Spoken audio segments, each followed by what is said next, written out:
Christmas Eve, 1945, Fayetteville, West Virginia. The Sodder family, blessed with 15 children, bustled with holiday cheer. Their modest home, adorned with twinkling lights, promised warmth and joy. But fate, it seemed, had a cruel twist in store.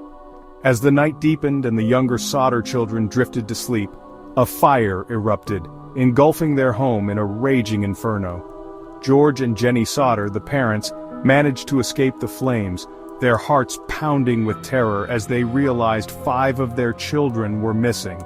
The fire burned with an unnatural intensity, witnesses would later say. Frantic, George Sodder tried desperately to re-enter the burning house, hoping to save his trapped children. He called their names, his voice hoarse with fear and desperation, but only silence met his pleas.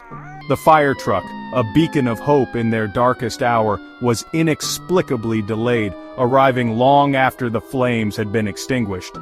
As the smoke cleared and the embers died down, a chilling realization gripped the Sodders. 5 of their children, gone. The investigation began immediately, but the scene yielded more questions than answers. The fire, deemed accidental, was attributed to faulty wiring, yet doubt lingered in the air. 5 children vanished without a trace. No remains were found in the ashes, no signs of struggle, no indication of their fate. The Sodders, clinging to hope, couldn't shake the feeling that something wasn't right. Days turned into weeks, weeks into months, and still, the mystery deepened. The authorities, despite their efforts, made little progress. The lack of evidence, the unusual intensity of the fire, and the complete disappearance of the children fueled whispers of foul play.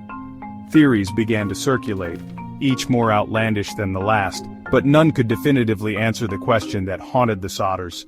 Where were their children? Years passed and the case of the missing Sodder children grew colder, the mystery solidifying into local folklore. Some whispered of a family feud, suggesting a sinister motive behind the fire. Others pointed to organized crime, speculating that the children had been kidnapped. But one theory, more chilling than the rest, sent shivers down the spines of those who dared to entertain it. The Axeman, a shadowy figure who had terrorized New Orleans and surrounding areas in the early 1900s, preyed on families, often striking on weekends. Though his reign of terror had seemingly ended years earlier, some couldn't help but draw parallels. Could the Axeman, driven by some unknown compulsion, have resurfaced in West Virginia, his sights set on the unsuspecting Sodder family? To this day, the disappearance of the Sodder children remains an unsolved mystery.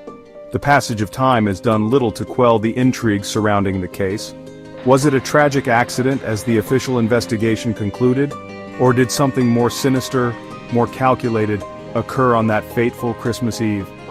The Sodders, haunted by the loss of their children, never gave up hope, spending the rest of their lives searching for answers.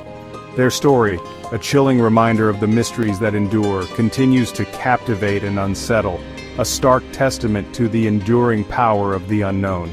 And so, we are left to ponder the fate of the Sodder children, their laughter silenced, their presence forever missed.